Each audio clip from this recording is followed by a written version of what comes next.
You remember Lord Carlsbad? Long of bugger, loss of money, no children. Shut it up to him on occasion, even took him out to dinner once or twice. It was so great for that one day. Quite of the blue, he promised me to make his soul hair. His soul hair. He's worth $1 million. You understand? Believe my luck, I asked for it, never even talk about it really. But from that day forward, in order to show my appreciation, I began to spend practically every waking moment in his company. I dropped my bike first thing in the morning. We played checkers shuffleboard.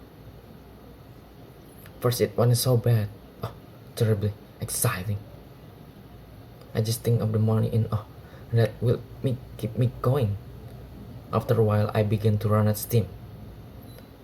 I like to tell war story, never actually fought in the war. When you spend most of the war typing in some office in Liverpool, but try to imagine if you will war. Stories that involve mostly typing, the occasional flirtation with a grumpy secretary, or a heated debate over proper use of the semicolon. It was interminable, and you couldn't keep it up for much longer. Still, the inheritance could not stop thinking about it. I already spent most of it get mad. I kept thinking of ways to hurry him along, if you know what I mean. Little things are first. I convinced to take a cricket though.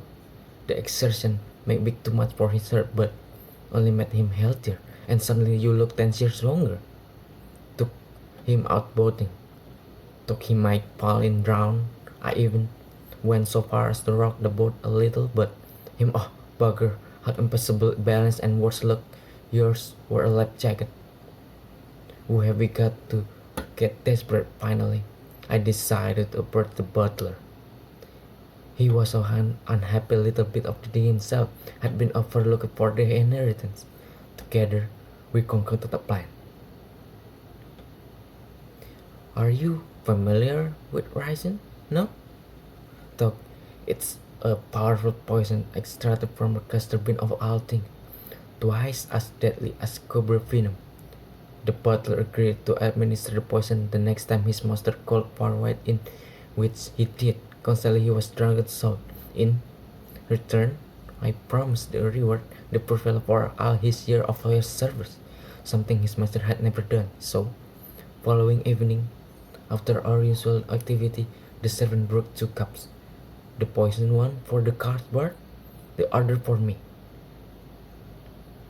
Unfortunately, the incompetence of got nervous and switched the cup somehow, gave me the poisoned one. Few minutes later, much to my surprise, I was dead on the floor, cheated out the inheritance. Suppose you find that very funny. So did the old man. After he got over the initial shock, you put it all together, I guess.